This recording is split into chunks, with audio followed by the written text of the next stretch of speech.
बिस्मिल्लाहिर्रहमानिर्रहीम। अस्सलाम वालेकुम फ्रेंड्स। आज हमारा डे 8 है। तो आज कुछ फ्रेंड्स ने मुझसे जो कुछ क्वेश्चंस किए थे और रिक्वेस्ट की थी कि उन चीज़ों के बारे में बताना है। तो एक दो चीज़ें गैली लिनक्स की देखेंगे आज, और फिर जो उन्होंने क्वेश्चंस किए उनके आंसर करने हैं। तो पहले तो कुछ फ्रेंड्स ने पूछा था कि हमने VMware workstation इस्तेमाल करना है या वर्चुअल बॉक्स इस्तेमाल करना है। तो मैंने काफ़ी फ्रेंड्स से पूछा कि मतलब उनको कौन सा इजी लग रहा है, तो वो कहते हैं कि वर्क स्टेशन में जो है बेटर है। तो हम उसी में काम करेंगे, VMware workstation में। तो उसके बाद जो आ, कुछ क्वेश्चंस थे वो ये थे कि लिनक्स क्या चीज़ है। वो विंडो लिनक्स कुछ ने मुझे कहा कि ये विंडो लिनक्स क्या चीज़ है। तो एक्चुअली विंडो लिनक्स नहीं है, लिनक्स एक ऑपरेटिंग सिस्टम है। तो लिनक्स को हमने देखना है।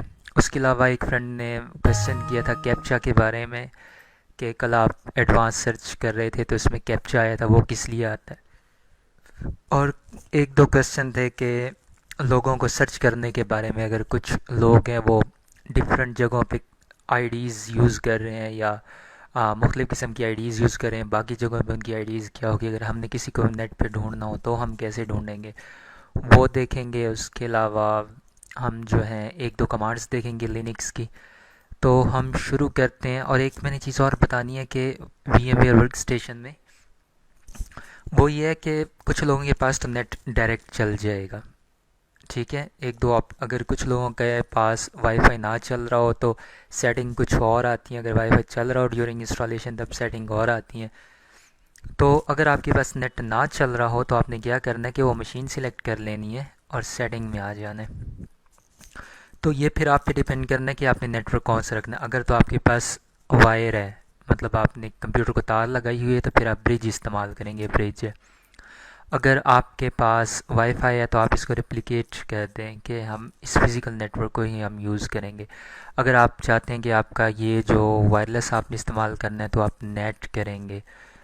अगर नेट नहीं करना तो आप फिर कस्टम यूज़ कर सकते हैं। और कस्टम जो है, कस्टम में आपने इंस्टॉल करना है कि VMnet zero. VMnet zero का मतलब है कि हमारी जो ये डिफ़ॉल्ट तौर पे अडाप्टर है ना, इसको वी एम वर्चुअल मशीन इसको वी एम नेट ज़ीरो कहेगी।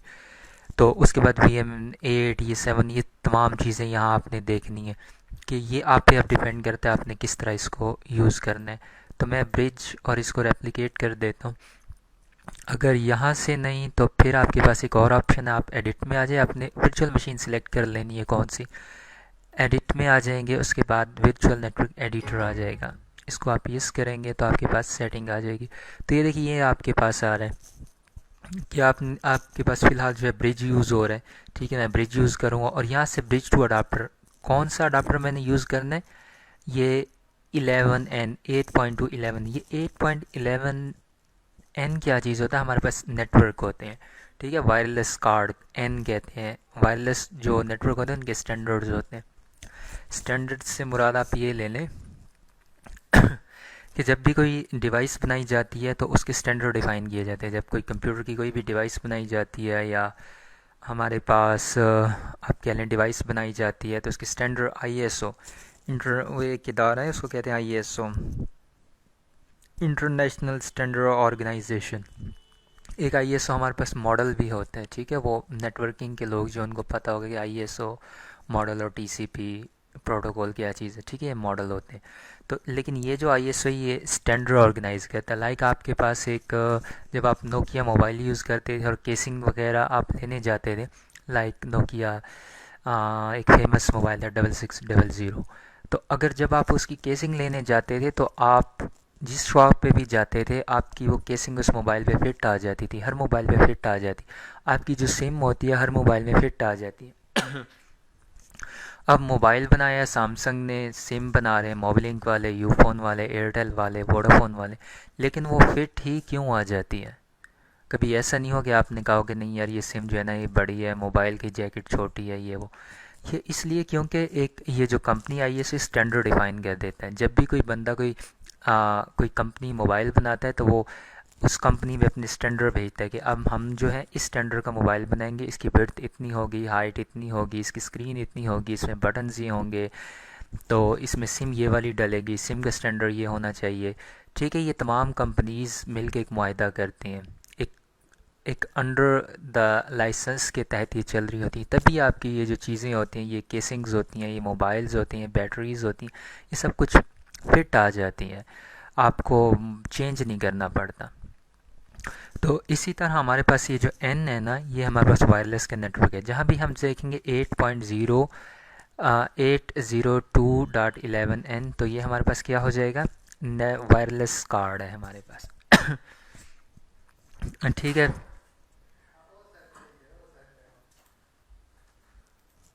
हाँ, तो इसमें हमारे पास क्या होता है कि ये वायरलेस के स्टैंडर्ड्स होते हैं 8.802.11n, और इसमें फिर आपने इसको ओके कर देना है। ठीक है, तो आपके पास जो नेट होगा वो चलेगा। अब इसको आपने पावर ऑफ करें तो लोडिंग वगैरह इसकी शुरू हो जाएगी। Welcome to grub. ग्रब वो आपके पास एक वर्ड आया था। ग्रब इसलिए होता है कि आपके जो ऑपरेटिंग सिस्टम होते हैं ना, इसको लोड करने के लिए होते हैं। एक चीज़ मैंने और बतानी थी, लेकिन वो ऑपरेटिंग सिस्टम जल्दी से लोड हो गया, तो मैं आपको दोबारा से करके दिखाता हूँ कि इसका क्या चीज़ थी वो। इसको पावर ऑफ वैसे इस तरह करना नहीं चाहिए, लेकिन मैंने ज़रा आपको कुछ बताना है। Power on. अब ये ग्रब आपका जो था, ये आपके पास Debian GNU Linux with Linux 3.14 Kali AMD 64 Debian. अब ये चीज़ें क्या है, ये रिकवरी मोड आ रहा है। ये रिकवरी मोड में ये होता है कि हमारे पास सम टाइम हमारा ऑपरेटिंग सिस्टम काम नहीं कर रहा होता, कुछ प्रॉब्लम आ जाते हैं, तो फिर हम रिकवरी मोड में उसको ठीक करते हैं। लेकिन डेबियन GNU/लिनक्स with Linux 3.1.4 Kali 1 AMD 64। Debian हमारे पास क्या डिस्ट्रो है, समझ रहे हैं, लिनक्स का वर्जन है। और उसके बाद GNU हमारे पास क्या होता है, GNU हमारे पास ओपन सोर्स का लाइसेंस है, जनरल। और इस तरह GNU हमारे पास बेसिकली, जब लिनक्स है ना, ये ओपन सोर्स है, किसी कंपनी की नहीं है। जैसे विंडोज़ हैं वो माइक्रोसॉफ्ट की है, लेकिन लिनक्स जो है ये किसी कंपनी की नहीं है। इसको डेवलप किया गया था 1991 में। एक प्रोग्रामर था जिसका नाम लाइनस था, तो उसके नाम पे फिर लाइनक्स बनी है। अब क्या हुआ कि बेसिकली हमारे पास जो ऑपरेटिंग सिस्टम था वो यूनिक्स था, जो बना था 70s में। तो जब यूनिक्स बना था तो लाइनक्स ने यूनिक्स का कर्नल इस्तेमाल किया। दो अलग ऑपरेटिंग सिस्टम है, यूनिक्स अलग ऑपरेटिंग सिस्टम है, लाइनक्स अलग ऑपरेटिंग सिस्टम है। और लाइनक्स बेसिकली ऑपरेटिंग सिस्टम का नाम नहीं है, लाइनक्स कर्नल का नाम है। तो एक्चुअली कर्नल के नाम पे इस ऑपरेटिंग सिस्टम का नाम ही फिर लाइनक्स रख दिया गया। तो इसका मतलब है कि ये जो डेबियन है ये डिस्ट्रो है, और GNU क्या है, इसकी टाइप है कि ओपन सोर्स है। अब क्या होता है कि मुख्तलिफ़ किस्म की आपको इसका सोर्स कोड मिल जाएगा। लाइनक्स का वेबसाइट है source.org के लिनक्स source.org। तो यहाँ पे जाके आपको इसका पूरा सोर्स मिल जाएगा। अगर आप एक्सपर्ट प्रोग्रामर है, इसमें आप चेंजिंग कर सकते हैं, तो आप लाइनक्स को वो प्रोग्राम भी चला सकते हैं जो आपने बनाए हैं। तो फिर डिफरेंट किस्म के प्रोग्रामर्स हैं, कम्युनिटी बनी है जो लाइनक्स में रोज़ाना चेंजिंग्स करते हैं, सॉफ्टवेयर्स बनाते हैं। तो बेसिकली अब आपको पता लग गया कि वो डेबियन है, ये इसका वर्जन है, डिस्ट्रो है, ये डिस्ट्रीब्यूशन है। GNU open source license type है, लाइनक्स कर्नल का नेम हो गया। और कर्नल हमारे पास वो पार्ट होता है जिसने हार्डवेयर और हमारी एप्लीकेशंस को आपस में इंटीग्रेट करवाना होता है। डायरेक्टली आप हार्डवेयर से बात नहीं कर सकते, तो दरमियान में हमारे पास कर्नल होता है।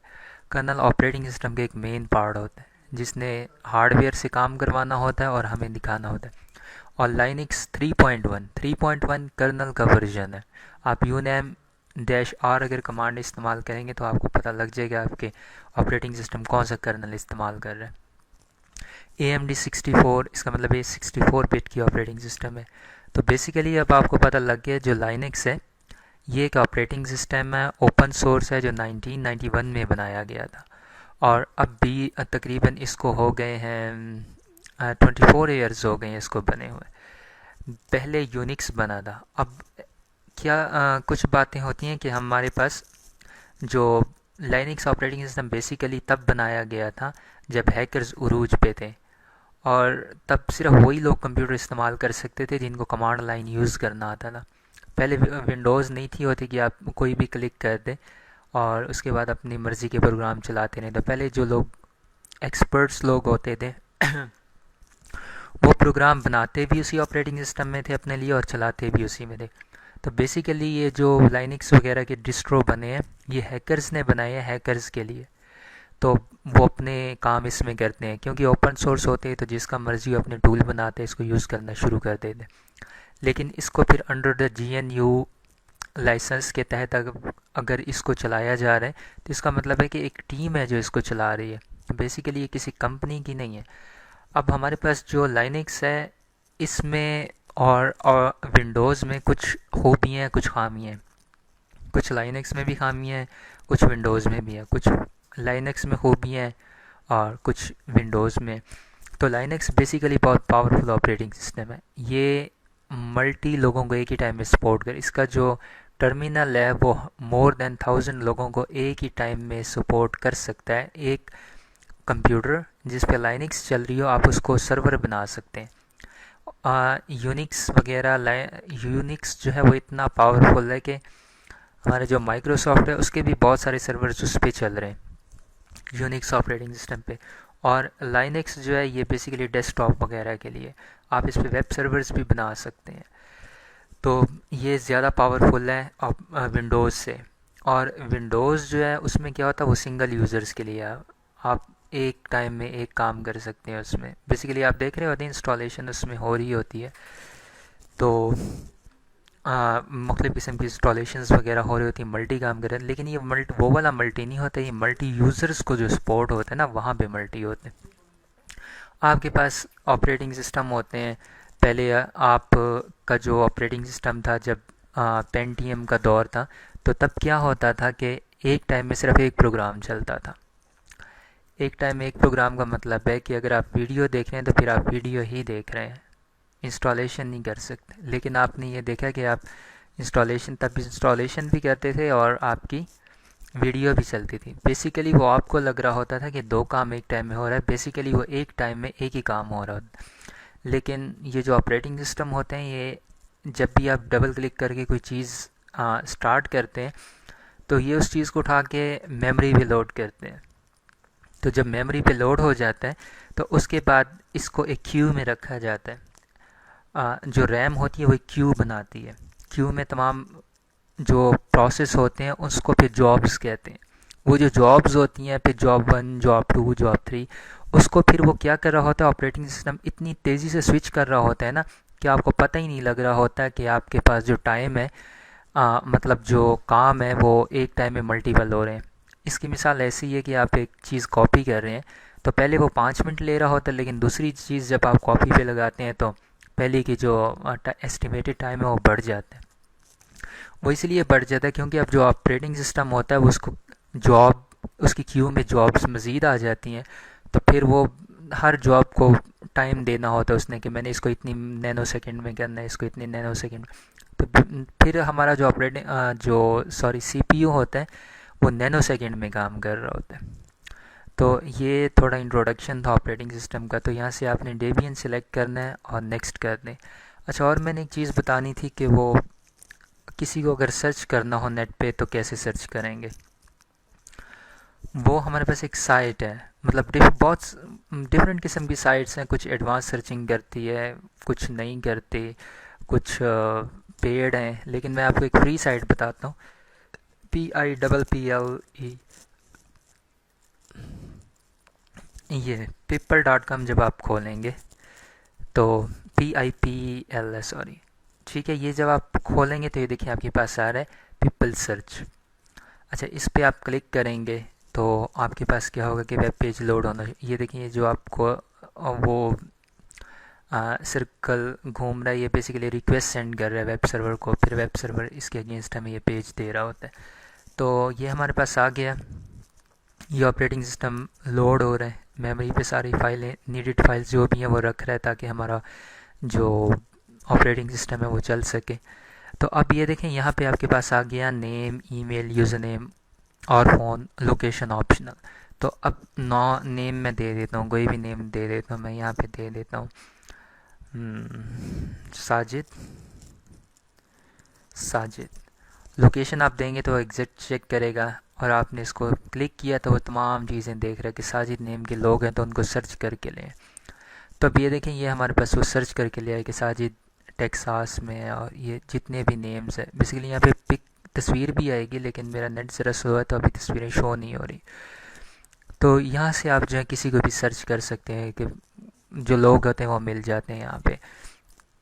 आपने किसी फ्रेंड को और को चेक करना हो, मुझे आ, आमिर अली को ढूंढना है, लेकिन लोकेशन क्या हो उसकी, मोर ऑप्शन पे देखें, आप क्लिक करेंगे तो आपको मज़ीद ऑप्शन दे देगा कि एडवांस सर्च होते हैं, first name, middle name, last name, email, phone, और यहाँ पे आप एडवांस सर्चिंग कर सकते हैं। एंटर लोकेशन, लोकेशन आप दे सकते हैं, या मैं लोकेशन उसको लाहौर दे देता हूँ कि मुझे लाहौर में जितने भी आमिर अली हैं वो सर्च करके दें। तो ये आपको सजेशन देगा कि लाहौर लाइंस में, कैंट में, और लाहौर वर्जीनिया, ये जो भी है वो आपको ऑप्शन दे देगा। तो यहाँ से आपने सिलेक्ट करना, और उसके बाद वो आपके पास क्या देगा, ये देखें आमिर अली लाहौर पाकिस्तान 38, ये आमिर अली, ये जो भी हैं।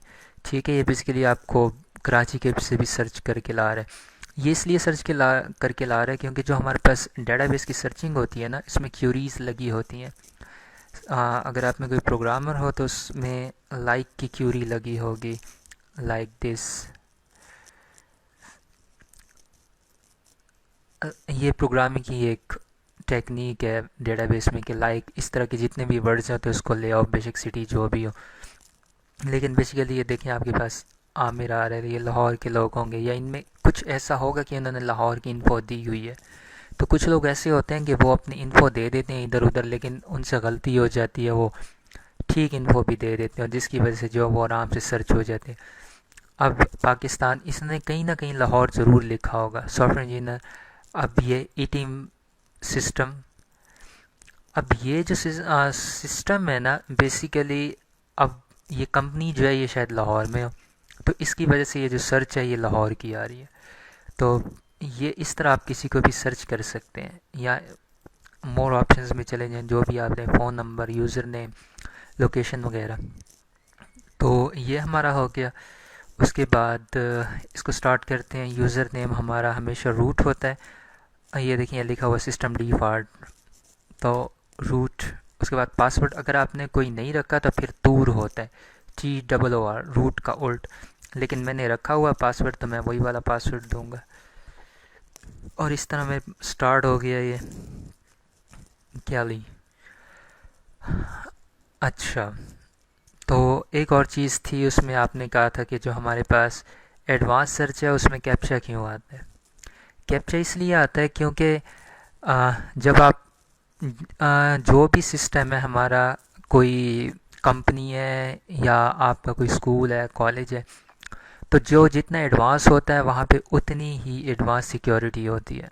तो जब आप गूगल में एडवांस सर्च कर रहे होते हैं तो फिर क्या होता है कि गूगल डिटेक्ट करता है कि अनयूजुअल ट्रैफिक मेरे पास आ रहा है, कि इस आईपी एड्रेस से पहले इस तरह की क्यूरीज आई नहीं है, या ये कोई एडवांस चीज़ मेरे पास आ रहा है कि हो सकता है ये सीक्वल इंजेक्टर ना हो।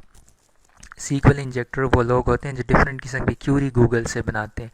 तो ये देखें, मैंने कल आपको एक चीज़ दिखाई थी कि जिसके ज़रिए लोग हैकिंग करते हैं, इन URL, ये मैंने किया तो ये देखें दे दिया TB-bit36। अब ये क्यूरी बन रही है, इसके ज़रिए हम ये सीक्वल इंजेक्शन वगैरह कर सकते हैं। ये हमारे पास ये देखा ID 10 आ रही है, इसको हम फिर आगे सीक्वल इंजेक्शन जब देखेंगे तो उसमें हम देख सकते हैं कि ये ID जो है हमारे पास आ रही है, यहाँ पे लिखा हुआ आ रहा है। तो इससे हम क्या क्या कर सकते हैं, इससे काफ़ी कुछ हो सकता है। ये क्यूरी बनती है यहाँ पे, ठीक है। ये क्यूरी में आपने ये कॉमा लगा के इसको सेंड किया तो क्या होगा, warning, main language headline dot PHP fail to open stream. अब ये देखें, ये इसने मुझे क्या दे दिए, इस पेज का काफ़ी डेटा मुझे दे दिया। मुझे पता लग गया कि इसमें contact form, contact underscore site dot PHP use हो रहा है, और इसमें एक फ़ोल्डर है जिसमें लैंग्वेजेस का फ़ोल्डर है, और फिर हेडलाइन डॉट PHP है। तो मैं इन चीज़ों को एक्सेस करूँगा। ये पड़ा कहाँ पे है? वेर में। और इससे मुझे ये पता लग गया कि यहाँ जो जिस वेब सर्वर पे ये इंस्टॉल है, ये लिनक्स है या यूनिक्स है। क्योंकि हमारे पास जो वेर का फोल्डर है ना, ये देखें मैं आपको दिखाता हूँ भी वेर कहाँ पे पड़ा है। तो मैं कहता हूँ cd/var।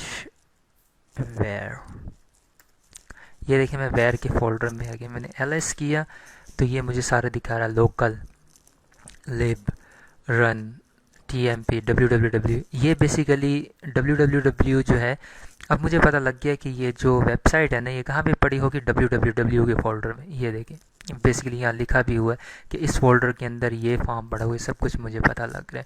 उसमें ये एरर है, ये पुअर लॉजिक होती है जिसकी वजह से साइट्स जो होती हैं वो हैक हो जाती हैं। ठीक है, तो अच्छा ये एक मेरे को फोल्डर खोल लिया गया। तो मैंने इसमें आपको एक चीज़ भी दिखानी है कि वेर के अंदर ही आपके पास कुछ ये cd/lib, मैं लिब में गया तो मैंने ls किया। यहाँ पे आपके पास डिफरेंट किस्म के फ़ोल्डर्स खुल रहे हैं। तो यहाँ पे हमारे पास क्या होंगे? ये सारे ऑप्शंस होंगे, और इसमें हमारे पास एक फ़ोल्डर मैं आपको दिखाऊंगा ऐसा भी होगा जहाँ पे आपके पास अपडेट्स वगैरह पड़ी होती, जो हम समटाइम्स डिलीट भी करेंगे। तो अब मैंने वो बंद कर दिया है। आप जो फाइनल चीज़ है वो अब हम देख लें। वीडियो काफ़ी बड़ी हो रही है। तो आपने क्या करना है कि लिनक्स की कैली की ऑफिशियल साइट पे जाना है। उससे पहले मैं देख रहा हूँ मेरा नेट चल रहा है नहीं। इफ़ कन्फिग किया तो वो मुझे क्या दे रहा है कि आई नेट एड्रेस 192.168.1.7। इसका मतलब है मेरा नेट चल रहा है। तो ये IF कन्फिग जो हमारे पास होती है नेटवर्क कॉन्फ़िगरेशन देखने के लिए, और जो हमारे पास विंडोज़ होता है उसमें आप अगर CMD करें और आप करें IP कन्फिग, तो IP कन्फिग में आपके पास ये देखें आपका IP एड्रेस आ रहा 192.168.1.2। मेरा जो लोकल कंप्यूटर है उसका 1.2 है, और जो मेरे पास लिनक्स के होस्ट को मिला हुआ है वो क्या है? 1.7 है। और जो मेरा DHCP सर्वर है उसका डिफ़ॉल्ट एड्रेस होगा 192.168.1.1। ये 127.0.0.1 ये लूप बैक एड्रेस होता है जो हर कंप्यूटर को डिफ़ॉल्ट तौर पे मिला होता है, जिसको हम लोकल होस्ट कहते हैं। अच्छा, उसके बाद हमारे पास क्या होगा कि आपने यहाँ पे जाना है, आपने कैली डॉक्स में जाना है। तो जब आप कैली डॉक्स में चले जाएंगे, कैली डॉक्स में फिर आपने रिपोजिटरीज सर्च करनी है, रेपो। जब तक ये सर्च होंगी मैं रिपोजिटरीज़ का फोल्डर खोलता हूँ। तो वो क्या था? cd/etc/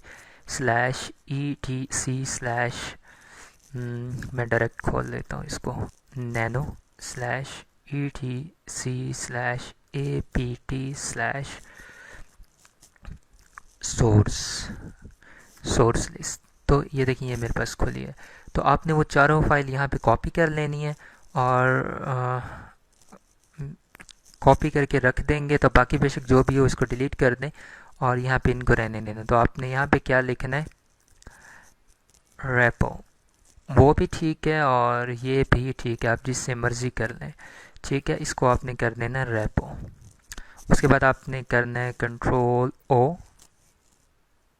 एंटर, Ctrl+X, और उसके बाद आपने चलाना है apt-get अपडेट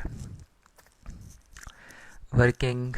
उसके बाद ये कनेक्ट हो जाएगा, और जो हमारे पास फाइल्स होंगी, हेडर्स होंगे, वो सिलेक्ट करना शुरू कर देगा। तो अभी आपने सिर्फ apt अपडेट करना है। आगे अपग्रेड का मैं आपको बताऊंगा कि आपने करना है नहीं करना, क्योंकि अपग्रेड में समटाइम्स ऐसा होता है कि 500-600 MB की अपडेट्स होती हैं। जब आप उसको अपडेट करते हैं तो वो जीनोम 3 पे चला जाता है। जीनोम 3 मतलब कि वो उसकी थीम चेंज कर लेता है, वो एडवांस थीम, एडवांस टूल्स, और वो अननेसेसरी फाइल्स को उठा लेता है जो हमें नहीं चाहिए होती हैं।